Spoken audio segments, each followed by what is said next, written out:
February. So, as usual, every first Sunday of March, I'll be the one to deliver the message for the church. But before that, uh, mag-testimony muna ako regarding sa akong health. Uh,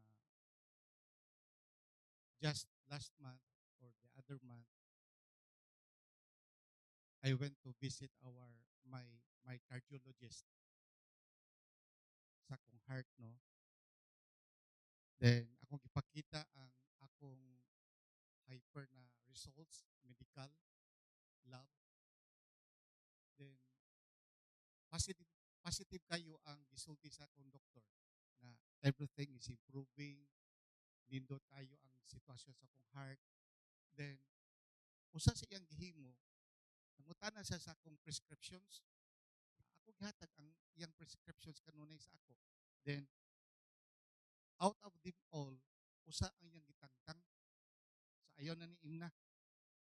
Iko at least naminusa na ang akong tablitas, no, kay pamangkin daghan maging ang gipainom niya sa ako. After that, ngadto din ko sa Mercury. Palitin ko sa maintenance nako. Paghatag nako sa kwan sa prescription, i-prepare tanan na siya ko kay 50% sa cost sa ako maintenance nuwagtang. So katulig gitangtang sa doktor di ay 50% to sa akong tanang maintenance. Usara ka buok, daghan ko giinom, pero dako kay reduction sa akong cost. Iko, Lord, salamat kay Lord nga kay ang akong pension, Lord, padulong ginis maintenance. Ano na, ang akong monthly pension ba? Then, dito nakita na ko nga as we follow the advice of the doctor, there shall be improvement sa atong health. Unsay gisulti niya atong gintumanon. The same way with our relationship with God. Kung unsay gisulti sa Ginoo, we must always obey. Kay behind ba sa mga laws, sa mga instructions, sa mga ordinance of God, there is a reason beneficial to us. Kaya nakita na ko ha nga mga igsoon nga ang Ginoo dili mo explain sa iyang mga balaod. Hatag lang siya. Okay, do this. Do this. Like a doctor, dili mo explain na to. Oh, 1, 2, 3, 4, 5.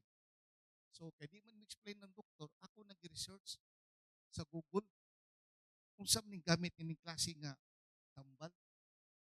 Then, based on that, akong gilista, mo ning gamit sa tambal pala sa ako ning liver. Although heart siya, pero makapikta sa liver. One by one. Kay the doctor does not explain. So, kita na resourceful kita through Google, mo pala gamit 1, 2, 3, 9 kabuk tambal. Ah, okay, mo ni gamit siya sugar sa ni. Although, wak ko diabetes, pero ang doktor, nag-prepare na daan basi makapiktar sa kong sugar. 1, 2, mga igsoon, everything that I drink nga mga maintenance, I understand the tablet because I research for it. The same way sa God, but God does not explain sa iyang laws, pero there is always a reason and we have to find it why God give this kind of law. That is for our benefit. That is always for your own good, mga igsoon. Because God is good. Amen? Amen. Ang atong series karon is mao gyapon continuation ba? Deeper intimacy with God. Pastor Jadel assigned me the book of Malachi to explore it and understand it. Ngano ang book of Malachi involves also relationship with God. So diri igsoon, we will try to understand why God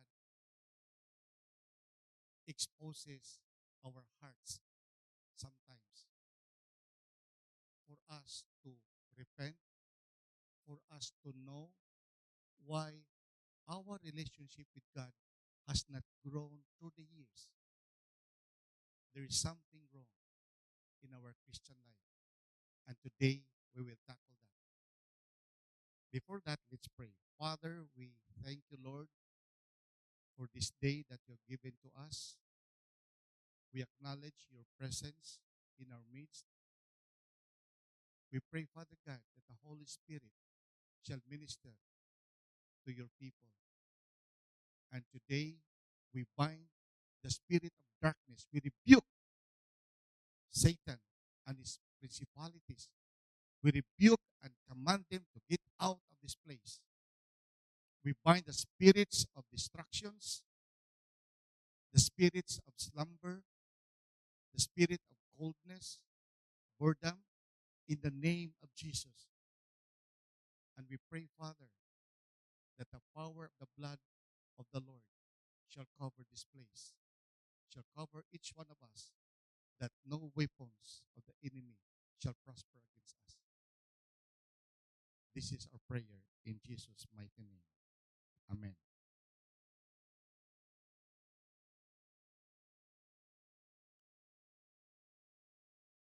The message is on that we are going to know, to understand today is breaking the hindrances to our relationship with God.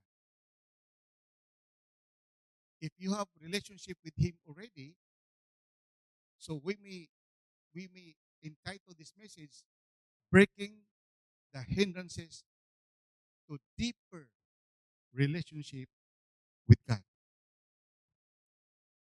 And this is very important igsuon nga makibalo ta unsay mga babag kanunay sa atong paglakaw nining kalibutan when it comes to relationship with God. All of us, I believe, nag-desire sa nanandapita nga ang atong relationship with Him shall mature. Our relationship with Him shall grow. Ang atong intimacy with God shall become deeper because the more we become deeper with God, the more our lives improve.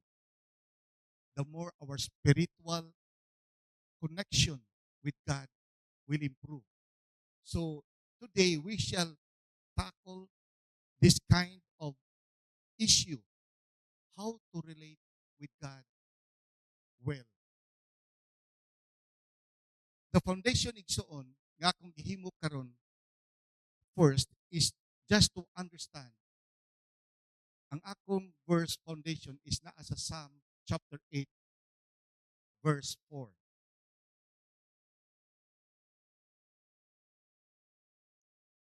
What is man that you, God, are mindful of him, and the Son of Man that you visit him?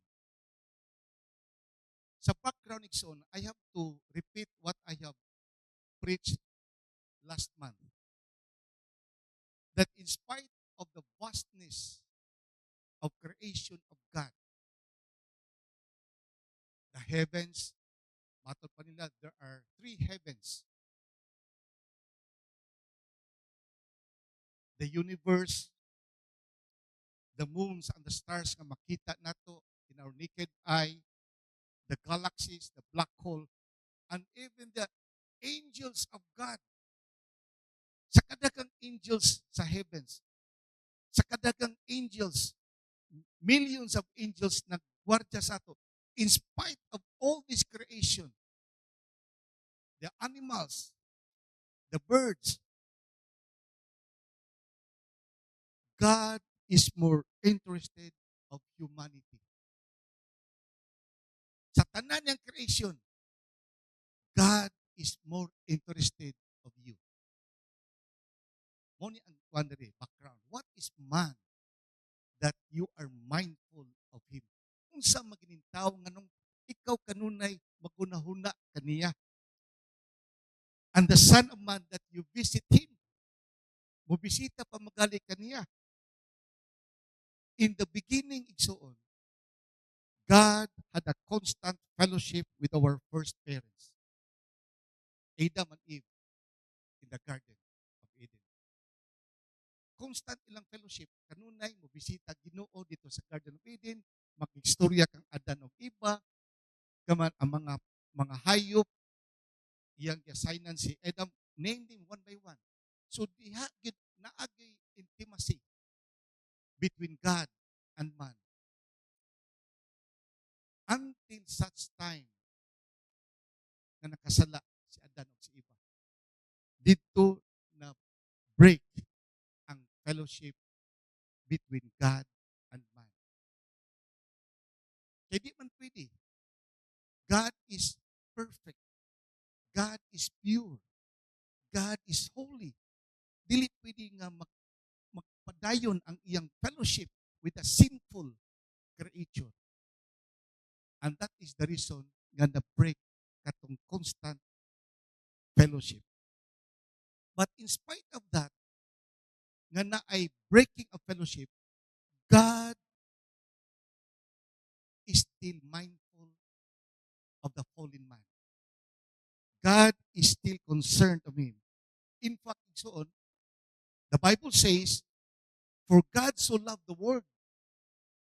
The world na is humanity. For God so loved the world that He sent His only begotten Son. Iyang gipadala. Why? For what purpose man iyang gipadala si Lord Jesus? Si Yeshua. Matod pa sa Hebrew Bible. Why? In order to restore us. To reconcile humanity with Him. Only purpose. And to make us His children. So, pinangga kita sa Ginoo, bisa to nga nanay-gap, nanay-wall between God, the perfect and pure, and the humans nga sinful. It is the desire of God to reconcile with us. So, dili gikaangay makaan sa Ginoo kay siya mismo gid ang ni-draw near to us. In fact, ison, because of that love of God, the Word became flesh. The Word that was God and the Word that was with God became flesh. Nagpakatao. Ang Logos, ang Word, and dwelt among us. That dwelling with us, it's the expression of God's love towards you. Busa kung na kay duda sa gugmas Ginoo nimo, remember that nga nagpakatao siya. And truly God loves us. Loves us.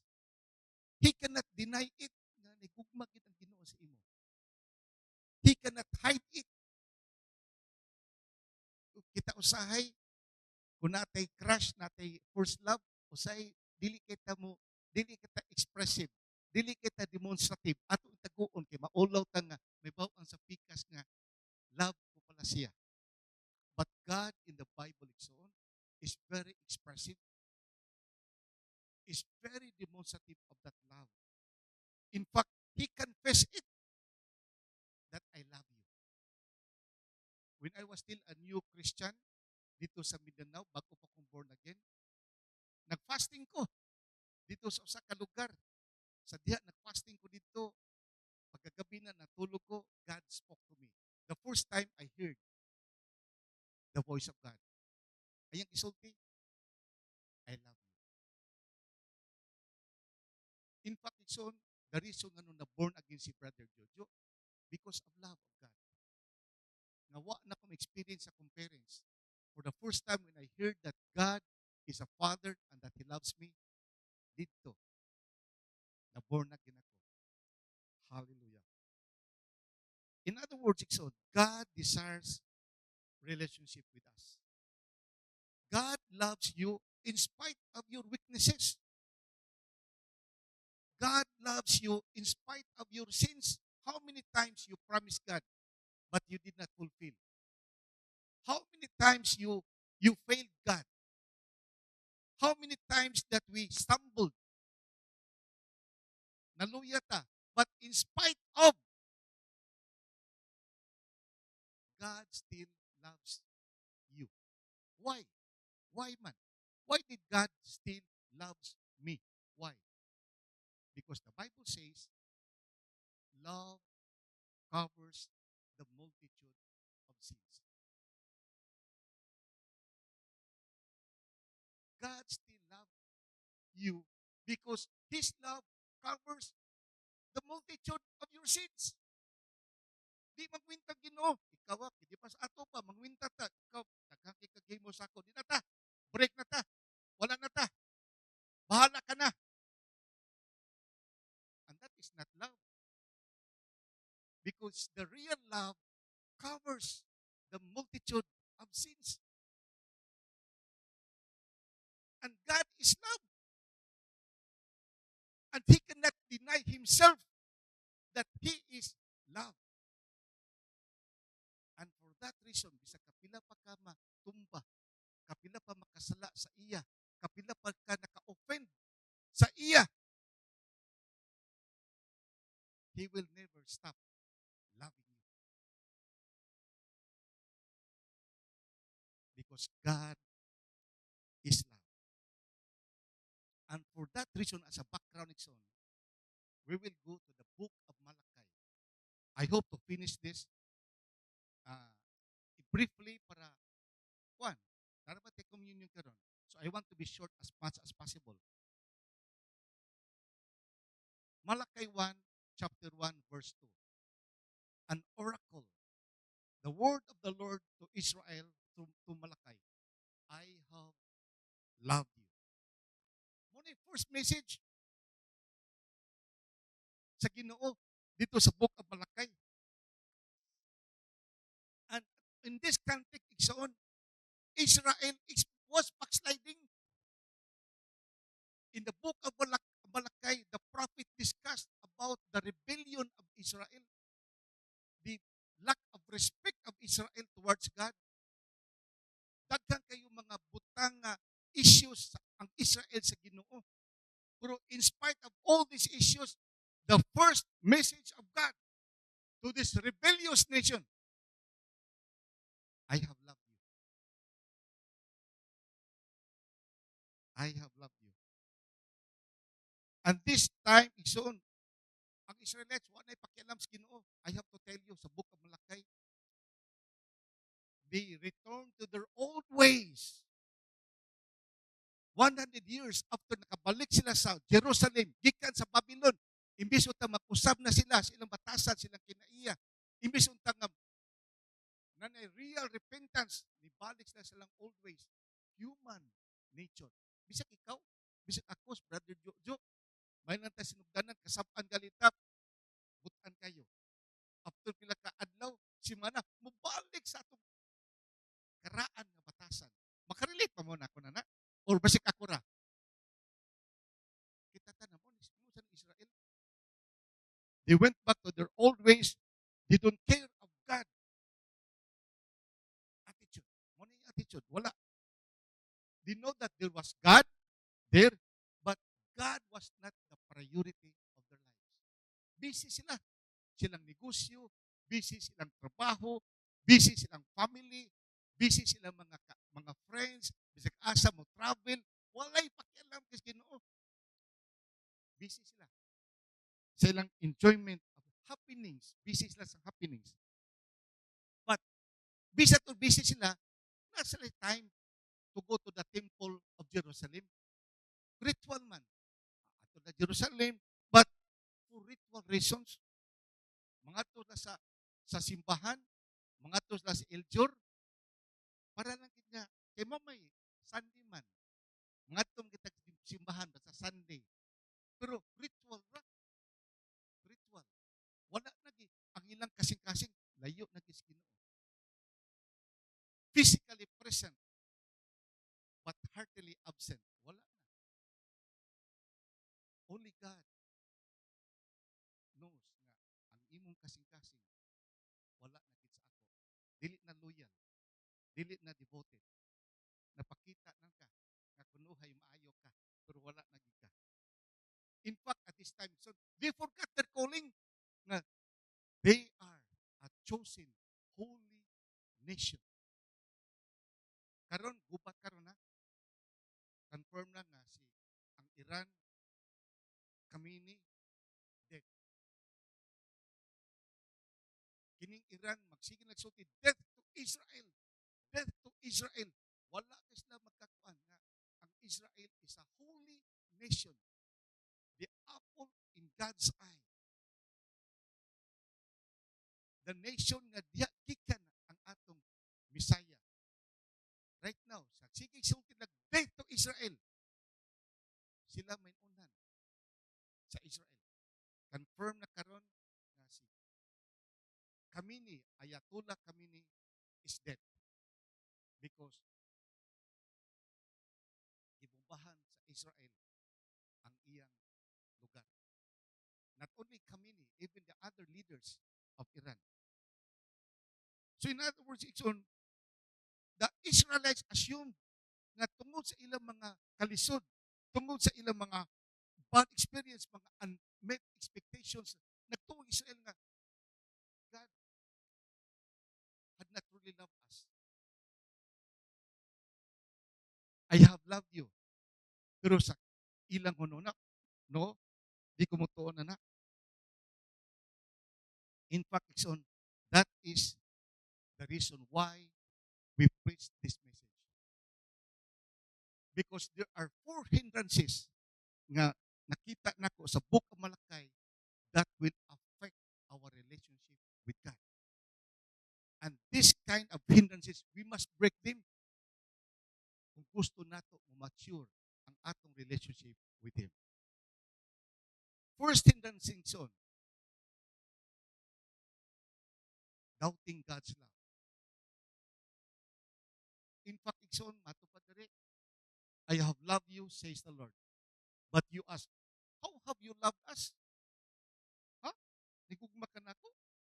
Yung saan mo pagigugma na ko? And these are cynical Pharisees. Daghang kay mga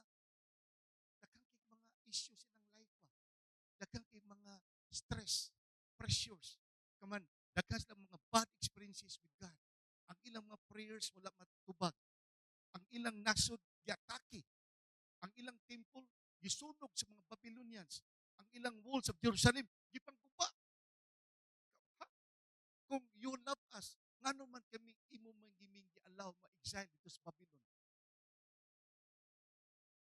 Kung nahigugma ka na ko Ginoo, ngano ang imong templo gisunog man sa imo amo mga kaaway. Ngano gipakulawan man mi kung tinuod ka ni gugma namo. That is hindrance igsoon to developing deeper intimacy with God. Question is, do you doubt that God loves you? Nagduda ka ba nga Ginoo nagugma ba gini mo? Labi na iba daghang kitag mga trials, mga challenges. Nagduda ka ba nga ako no, murag nagduduha ko, nga dili ko pinanggas Ginoo. Ngano man? Daghang ko mga pagsulay. Daghang mga butan abot sa akong kinabuhi nga medyo napiktaran ko. Nag nag akong faith nag-shaking because of that. Mo sa ng Israelites. Mo sa na sila. To them, God did not care about them. Kay luoy man kay sila. Sila ang ilang tanong sila sarili. Idagdaog ni sa mga Babylonians, sa mga Persians. Daghan nga wala ang amo mga families nagabungkag sa diha gideport dito sa Babylon. Unya, you love. Ha? Yung sa mga pagigugman mo sa amo, Diyos, kung tinuod ka ni gugma. These are questions igsoon nga ilang they could not forget what happened to their lives. They also forget nga ang ilan pa ng sufferings, ang ilang pag-exile because of punishment. Kung ikugma ka na ko, Lord, ngano ni tabo ni sa kong kinabuhi. But they forgot that what happened to their lives and to your life is because processed you, had punished you for certain things nga imong nahimo nga dili maayo sa mata sa Ginoo. It is because of disobedience. It is because of idolatry. It is because of compromising attitude sa Israelites nga no gi-allow sa Ginoo nga okay. Di mo maminaw nako, I will allow even my temple, my own temple that speaks of my name, nga sunugon sa inyong mga kawan. I will allow the walls of Jerusalem nga diin ako man nagpasin nyo nga guide ninyo, protect ninyo. I will allow it to be broken down by your enemies. So muna sa tong life the more we become distant from God, the more bad things happen to us. Muna, how have you loved us? Ingon ni Ginoo. Sa context niya, di ba si Israel na igsuon nga gipangalag Isaw? Pero di ba mas gugma nako si Israel kaysa ka Isaw? Ngayang igsuon? Jacob ang Isaw. Si Jacob Israel man eh. Di ba mas gipaboran nako si Israel over Isaw? Tanawa karon no. Ipabalik mo nako sa inyong Jerusalem. Pero si Isaw asa man karon? Ang iyang mountains, ang iyang lugar until now is totally devastated. Pero kamo sa kung pagpangga ninyo, nabalik mo sa Jerusalem. Muna ito bags Ginoo. So check your heart on. Are you still convinced? Are you still convinced that God loves you? Because if you are not fully convinced that God cares for you, loves you so much, then it's difficult for us to establish deeper relationship with God. Amen? Another thing, another thing, na hindrance sa to relationship with Ginoo. No respect of God. No respect of God. Ingon ni Ginoo, when you bring blind animals for sacrifice, is that not wrong? Ang inyong gisakripisyo nako mga piang na mga butang nga mga animals. When you sacrifice crippled or diseased, masakiton nga animals, is that not wrong?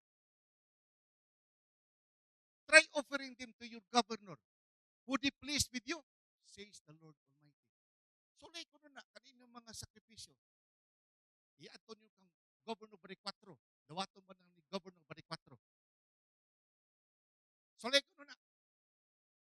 Kumags Ginoo. Nakaka-insulto mo sa ako. Ingo pa niya dia. Curse is the cheat. Kamu mga tikasan.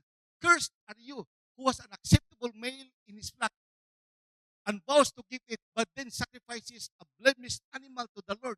For I am a great king. Kamu ha? Namoy mga gwapo kay nga mga animals nga mga sheep nga pwede niyo isakripisyo. Gani, di ba pagali mo? Ni saad pa mo nako nga inyon isacrifice sa Ginoo. Pero sa katapusan 11th hour na change nga nunak eh. Mas mahal nida ibaligya na ko sa carbon. Makaginansya ko may nini. Kini lang masakiton kay bro di ko kaginansya nini. O na nila isakripisyo sa templo. Tikasan. That is the that is the that is the word of God. Remember, I am a great king.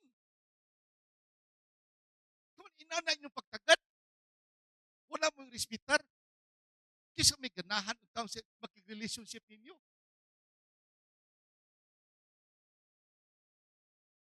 The Lord deserves the absolute best from us. Dili ka ng leftover salin-salin. Kumuhalat as Ginoo, ayaw na ka ng mga salin-salin. Leftover ka ng mga second class, mga second rate, mga ukay-ukay. Uy, uy halad. Mga baratohon. Uy, uy halad. Kanang mga minimum, kanang mga second hand, mga slightly used. Uy, uy halad. igsoon, if we are serious in establishing a beautiful relationship with God, give Him the best that you have. Maukin na ka na. Okay, why? He deserves it. He is the great King. Kinalang perfect, kinalang excellence ang imong ihalad sa iya. Gani, ang gihimo sa Israel is very insulting, very disrespectful sa usa ka hari. Very offensive. Murag, murag, imo siyang gikuan ba? Imo siyang imo siyang gi-offend. Imo siyang gi-atake ba? Very. How can you develop relationship with God kung inana ang atong attitude? So there is on. In Romans chapter 12 sigura, nagasulti dito, your body is a living sacrifice to God. Ang diri gi-discuss nga sacrifice animals man ni nga imong paliton, imong gigam para ihalad sa Ginoo. But right now, wala na may animal sacrifices karon bisag sa Israel. Your body is a living sacrifice to God. Your body is the temple of the Holy Spirit. Grabe, no? So, yeah, it's on. We have to take care of our body. Dili lang ang atong flesh, ang atong skin, ang atong heart, atong organs, even our spirit, even our soul. We have to take care of it. Okay, this is now our ultimate sacrifice to God, your own self. It's very hard for us to develop relationship with God kung kita dili ta careful sa atong lawas. Kung ininawas atong gigamit sa mga sinful attitudes, sa mga makasasala ng pamaagi. That's all. We have to be we have to be careful in our relationship with God. Cursed is the one who cheats God. Di dapita gitikasan nilang Ginoo. Mugita curse is the cheat. Tikasan ka. Mas may pa wa ka mo saad nako. Wa ka mo pledge nako. Nga tagaan ko nimo kanang imong pinaka-excellent mas may pa na. Pero ikaw ni pledge ka nako. Ni promise ka nga imo kong tagaan inani ka man. Sa katapusan imong gihatag masakiton pala. Buta pag yun. Di pagkikalakaw nga tarong nga ship. Tikasan ka because you did not fulfill your promise, your vow. Better for us not to vow unto the Lord kaysa mo ta dili na to himuon. Amen? So, yeah, it's on nga. Number 3, hindrance to relationship with God. Robbing God what belongs to Him. Ikawatan na itong Ginoo. Eh,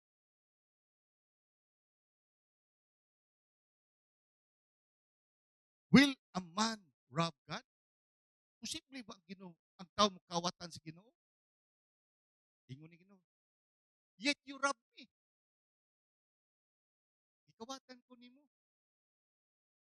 But you ask, how do we rob you? Sa usa paggiya, Lord. Nanangawat. Kanino mga insultador kanino mga pangutana ba? Sa usa paggiya. Nakebidensya. Oh, abogado pa. Nakebidensya. Nakay CCTV nga nangawat ko nimo. Nakay witness. Nakikawatan ko nimo. Ang nikawat.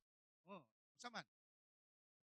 Actually, tanang question sa Ginoo, ang ilang tubag insulto. How have you loved us? Oh, wala na ba? Yung sa pagkita nimo, gugma ka nako. Kini, so sa pagyang nangawat mi nimo. Diningon ni Ginoo in tithes and offerings. You are under curse, the whole nation, because you are robbing me. In other words, general ni, population, dili lang usa ka pamilya nangawat, duha. Dili lang isolated tanan Israelita at that time sa Buka Malakay, puro kawatan. Mabitaw ka ng Malakay, chapter 3, verse 10. Famous kina nga kanunay mag-exhort kay giving. Bring the whole tithes unto my storehouse. Test me on this, because if I will not open the floodgates of heaven, I will not discuss that anymore. Ang issue there is, you are robbing what belongs to God. Dili mo na ginudiri nga, bring the whole tithe into the storehouse, that there may be food in my house. Kaya tungkol wala naman mo suporta ang mga Israelites sa templo, ang katong mga Levites, mga pastors, mga worship leaders, mga praise and music team, ang tanang mga workers, namiya na sa templo. Nasira ang iljur. Ang rason, kay wala na'y suporta ang mga tao sa mga servants of God. Kamatini mga Levites, these are ordained people na mo minister. That is their calling. They are not allowed to work in in the company. They are not allowed to engage in business. Their time is focused in serving the Lord. Una sa una pag-focus nila nga di pamilya man ni sila kan walay mga pagkaon. And God says, bring the whole tithe in the storehouse, that there may be food in my house, says the Lord. The problem is, Israel refused to return a portion of their income. God only asked 10%. 90%, bahala na mo. But hatag sa 10%. Not because, as God, mukaon ko. Not because, as God, na kinahanglan ko sa inyong mga, kadato na ako sa heaven.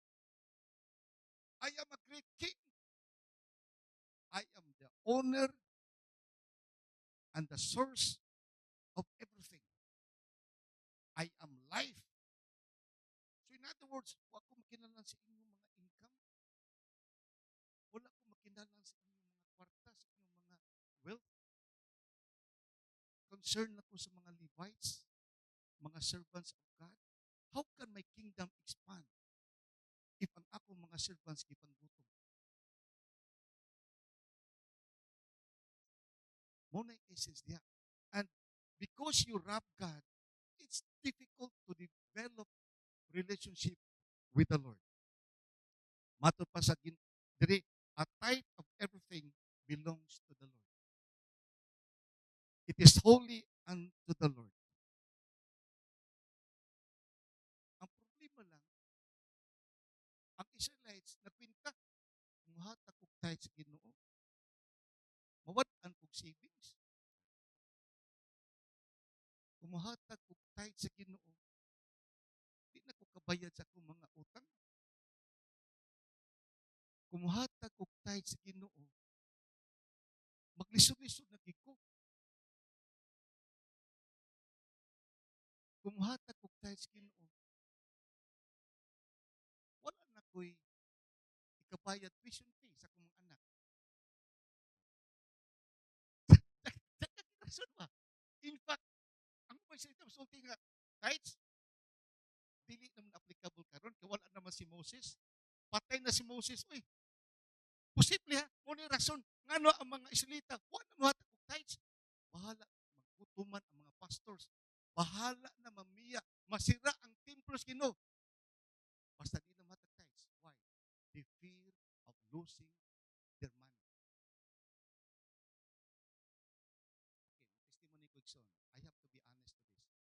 Kanadto, sa diha na trabaho ko sa kumpanya, kinunuki ko nga bata pa ta time, dili ko pa kaon Jollibee. Kami Sister Uya ug si King Kim, akong anak, lakaw mi adto mi mga ons karinderya. Ang church wala pa man diri, ito pa mas laing lugar. Ano karinderya man Brother Joe? Kay mura may afford ni Brother Jojo. Kay kanang Jollibee mahal man na. So nasa ko nuhuna kay at that time. Lord, kano sa pagko katilaw ni Jollibee Lord? Kay kung kaon ko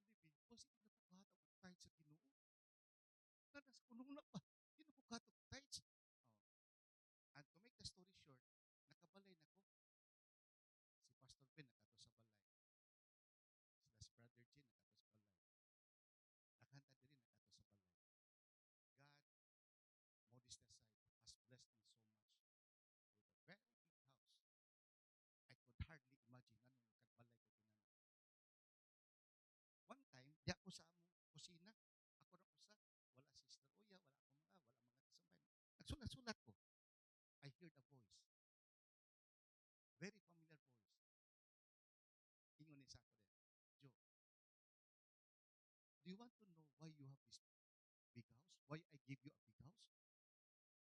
Abi na ko, nakoy bisita ba? Nakatubog man ko. Dilingi ko. Testimony na, dilingi ko. Oh my God. Then, at that time, I knew that it was God speaking to me. Why do I give you a big house? Then ako, ikalma ko. Then I answered the Lord. Why man, Lord? Muna kong tubag. Kasi tubag sa Ginoo. Listen to me. Because you are faithful in giving your tithes and offerings to me. Isa ko sa kalisod pa at the time. Bisan na pa'y utang na pa'y bro. First expense, tithes. After tithes, dito na ko. Ako mga 90% ako, ako ni bahala mo diskarte. Pero ang 10% must be the first expense sa akong sweldo at the time. Dito na ko nakita, Ikson, that God is counting what you're giving to Him. Without us knowing, o kung kipalungin na ni Ginoo. O karon, malabay-labay na kong Jollibee, di na mo kaon sa Jollibee kay kuan naman. At naman sa kuan, di lagi ka mo kong Jollibee, ganang ko kong Jollibee. Lahi na yung mga hilig. Lahi na yung hilig pa. So, in other words, as we become faithful to God, God will increase also your income. God will also promote you. Si Brother Jojo, wala mo usap. Wakil mo usap. Okay na ko Jollibee. Processor yan. Hindi ko na Jollibee.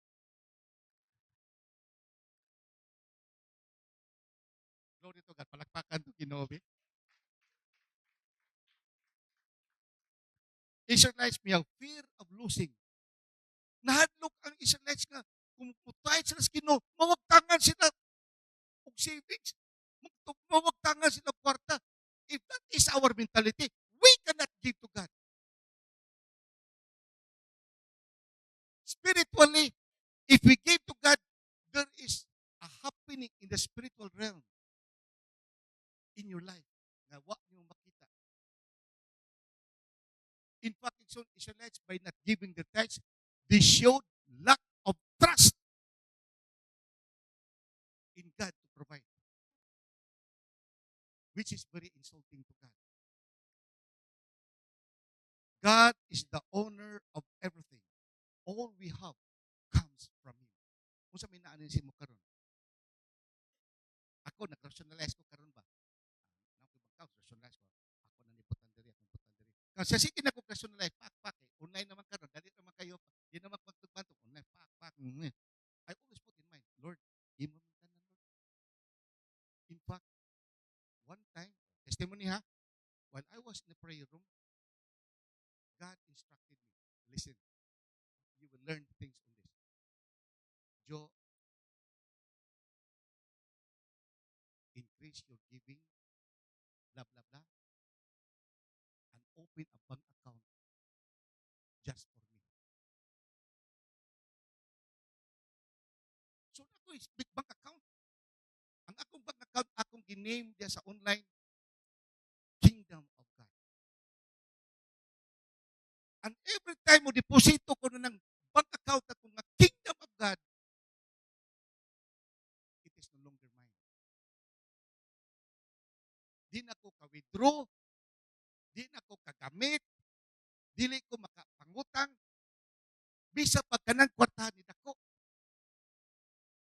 And every time maghatag ko sa church, maghatag ko sa iljur, maghatag ko help,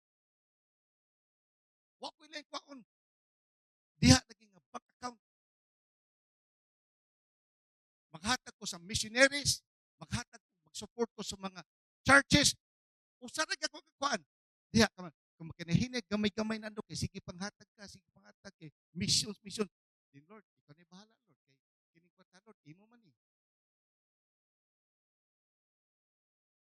Imo man ni, Lord. Imo ni ako. Basta, pag-ingon mo sa ako, Lord, nga, tagai ko this much percentage every month, then ako na bahala mo scatter, not only to ibang church to others. Basta Lord, dili ni ako. Everyone who asks for my help, diyan ako paon. Not from my other bank accounts. Why? I see to it ang Ginoo na agi sariling bank account exclusive para giniya sa akong kinabuhi. Why? Iya mo kong advice. And the moment nga ako nag-follow, siguro, mag-almost 10 years na. Nga diha. Tanan akong base sa akong income, deposit ako dito diha. Ang una na ko depositan dili ang Iljur. Ang kanang bank account. Kung padulong na ko diri, before ko pa rin sa amo sa atong church, hapit ko diri sa bangko. Hapit ko. Standard na nako na. Kiwalo sister o yan na. Standard na ko na. Pak.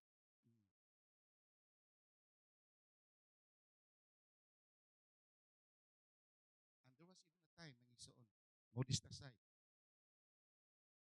the bank account of God became so big. Nagproblema na ko, Lord, usaon mo ni ko, Lord, dako na makini, Lord. Asa mo ni gamiton? So big. So ako, I have to have other churches to support. Missionaries in Mindanao. 4 missionaries sa Mindanao, akong supportanan. Every month. Because God has a bank account in my life. I hope you will do the same. Kana inyong tithes, ayo itago ninyo sa Bible kay kasi magamit na to, manuktok. Magpituhit na to atong kwarta. Ari la sa ko pitol sa karoli. Mag-snacks na. Kupit. So, nagkakintemptasyon kung nasa atong kwarto ang atong tithes and offerings. Mahulog pag-abot na sa Sunday, wala niya nabilin para sa church.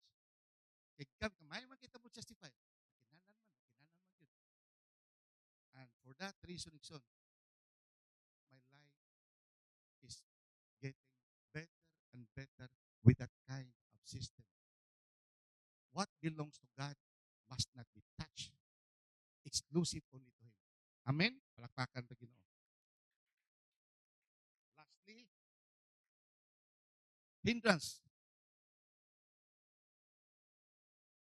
The Israelites accused God of being unfair.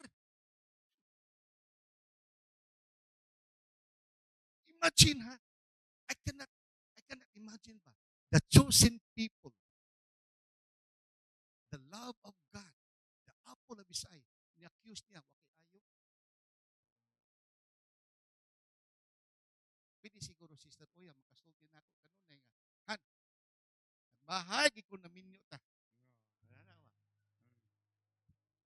Wala kay ayo. Pwede na, kay tao raman ta, imperfect man ta. Pero to tell that to God, that's another story. So,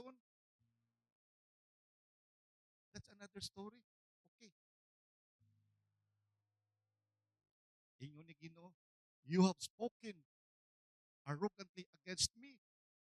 So in other words, sa kini mga tawhana, daghang king gipanulti batok sa Ginoo pa.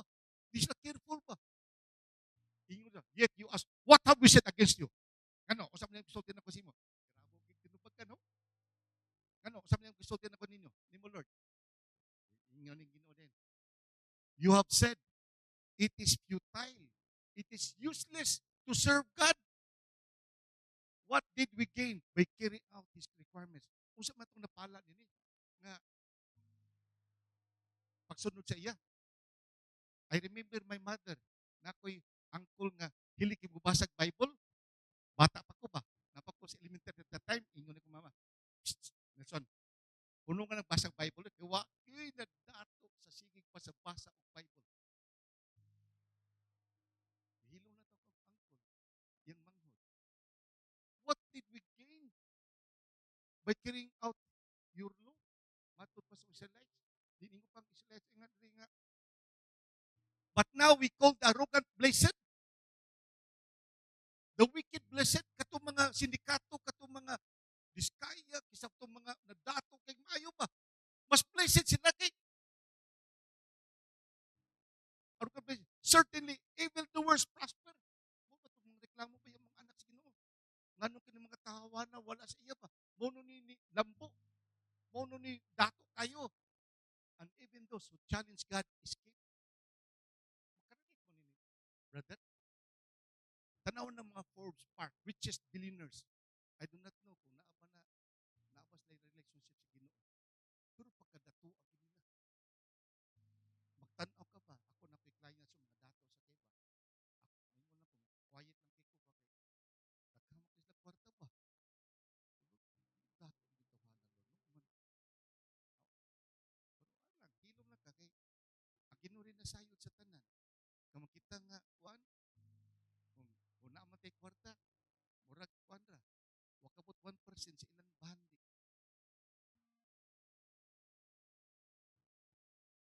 Certainly, evildoers prosper, and even those who challenge God escape. If you have that kind of mentality, how can you develop good relationship with God? Kung compare kasi mong sarili sa ubang mga tao. Din, napay gisulti pa diri nga, you have wearied the Lord with your words. Wearied. What do you mean by wearied? You have wearied the Lord with your words. In other words, ikapuyan na ang Ginoo, sige padungog og mga sulti gikan nimo. Worried, stressful kay mga words pa. Kanang mga draining kayo sa imo nga makadungog ka, madrain ka. Mo na ni tapos Ginoo. Mga reklamador, they question the character of God. How have ingon siya, how have we wearied you? Ingon Ginoo kamo pangkin mo ba't sa Ginoo ikapuyan ako ninyo. Sige mo reklamo, sige mo grumble. Na-drain na kay ko. Bisag Ginoo nga all powerful na siya pero mura sa tao ba? Ikapuyan ako ninyo. Ako mga anak. In what way magikapuyan ka nako? Napa mi gisulti sa imo? Mo ni pasabot nini. Then ingoning Ginoo nga by saying all who do evil are good in the eyes of the Lord. He is pleased with him. Where is the God of justice? Sayang kay pagserbisyo ni mo Lord. Kay ako nakalisod-lisod gapon ang uban ni asinso wala sa simbahan, wala mo suporta, wala maghatag tithes. Where is now the God of justice? Accusing God of being unfair.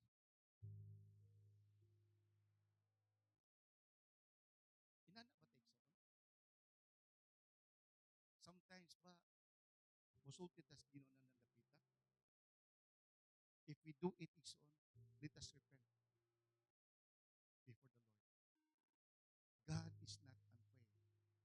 There is always a divine reason for everything. God is good. God is love. God cares for us. But there are things that we cannot understand in the ways of God. As far as the heavens are higher than the earth, so are my ways are higher than your ways. You cannot question me. Sa diha si Job, nahurot kawala iyang mga anak, gikuha pa iyang kabutangan. Si Job nagreklamo. Lord, why man, why? Nakakik mga question si Job. Ang Ginoo lagi. Like a judge, nagpaabot. Wakin mo sulti, wakin mo interrupt na Job. Wala siyang sulti. Job, punong na. Wala yun. Nagpaabot siya, nga nakapahungaw si Job. O sa diha, nakapahungaw na si Job, ditindog ni Ginoo. Job, stand up. Nakibadlok ko sa imong mga pagsulay, mga trials nga nabot sa imong kinabuhi. Napakisakit, wala na kay properties, wala na kay pamilya. Stand up. Face me. I will question you and you shall answer me. Matukas Ginoo. Pero never igsuon. Sa diya nag-question na Ginoo, never siya nag-touch sa katong mga reklamo ni Job. Katong mga issues ni Job nga gusto nang Ginoo i-clarify niya. Never. Because God is not obligated to explain to you what happened to your life.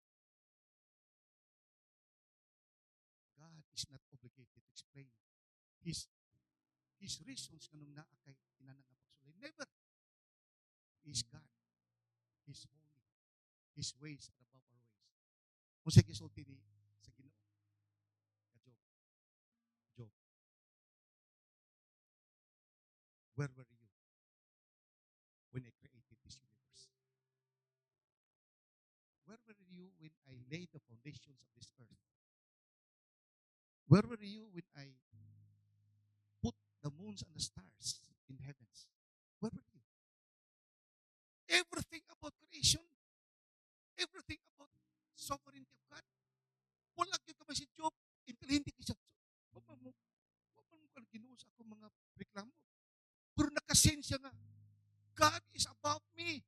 Who am I to question Him? Diningon ni Job, Lord,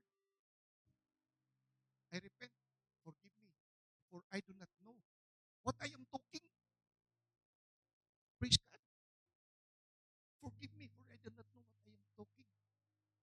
Kaya Ginoo ba? Okay. Again, stand up. I will question you and you answer me. The same yapon ng mga questions nga any man dili makatubag because we are not God. Then in the Lord, I humble myself before you. Forgive me. And when Job tried to keep quiet,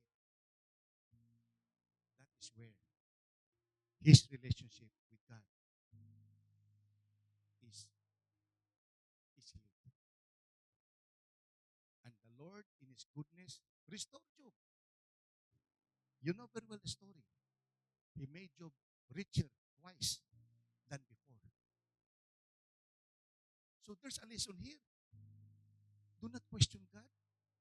But if you question God, we question it respectfully. We question Him something, the Lord, please let me understand. But with with honor, mo kinakanon na igsoon. Muni, He's pleased with them. Then ingon pa ning mga panay. Ingon pa ning mga pa. Okay, now where is the Messiah?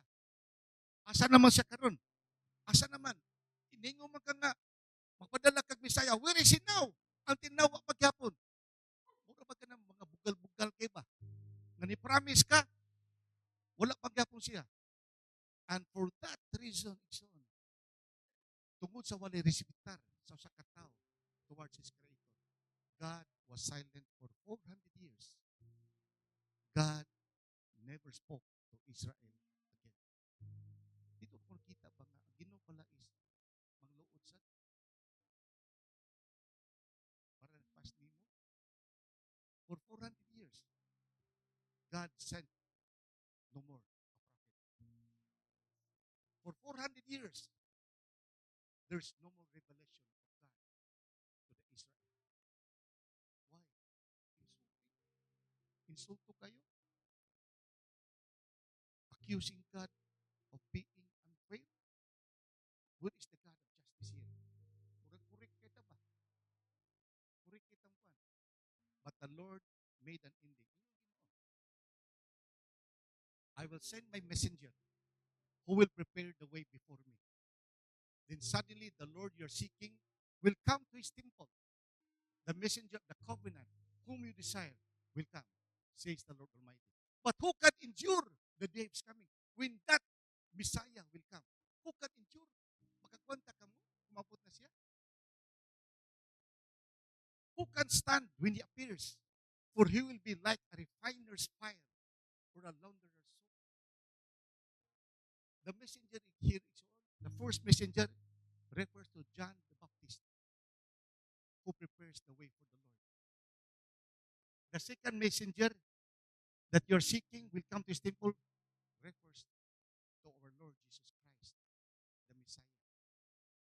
In other words, kato mga bagulbulan nga salita, nangawala na sila, was nakakita si Messiah, pero gipadala gid sila sa Ginoo.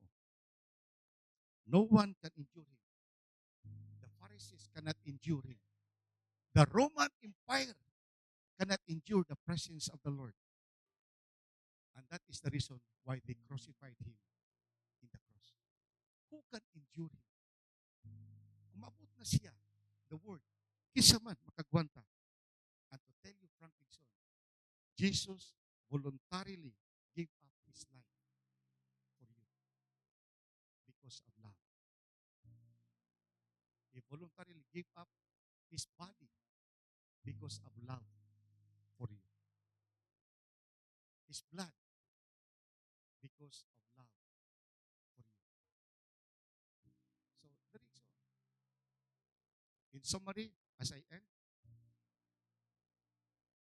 examine what are the hindrances to your deeper relationship with God. Are you accusing Him of being unfair? Comparing yourself to other people? Are you are you respectful of Him because He is God? Are you robbing Him what is due to Him? 10% pa lang. Honor the Lord with your wealth, the Bible says. Imagine, no? Honor the Lord with your wealth. Why? Because He owns all of them in you. So,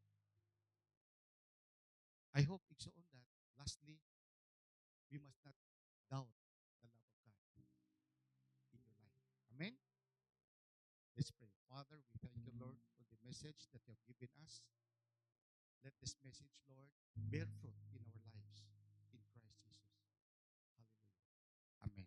Amen. Amen. Thank you, Brother Joe. The message is very clear, mga kaigsunan. If you want to go deeper intimacy to the Lord, atong eksaminon atong kaugalingon ug atong tugutan ng Dios. Paghatag na to kay gayunan nga mapalagman pa ang atong pagkipagrelasyon sa Ginoo. Amen. Today is the first Sunday of the month, so as we practice, we celebrate the death of Jesus Christ in the cross of Calvary. Atong tugutan igsoon nga atong ma-experience ang umabutang pagbalik sa atong kasing-kasing ang importansya sa kamatayon ni Kristo diha sa atong kinabuhi. Lord Supper is a part of our worship, bringing to our mind of Christ, our Lord, dramatized proclamation of the gospel, the affirmation of our fellowship, ug atong tugutan igsoon kung unsa may mga butang nga nagpadayag igsoon sa mga butang sa atong kinabuhi nga dili angay og takos na mo-partake nining Lord Supper. That's why the Bible says, whoever therefore eats the bread and drink to the cup of the Lord in an unworthy manner, we will guilty concerning the body and the blood of the Lord. That's why before we eat and partake, it's on the emblem, let's examine ourselves, then so eat of the bread and drink the cup. For anyone who eats and drinks without discerning in the body, eat, drinks, and judgment for himself. Atong tugutan igsoon nga atong tugyan sa Ginoo ang mga butang, kisigutan gaganina igsoon nga dili worthy in the sight of the Lord. Akong tawag si Sister Christy o si Brother Jen.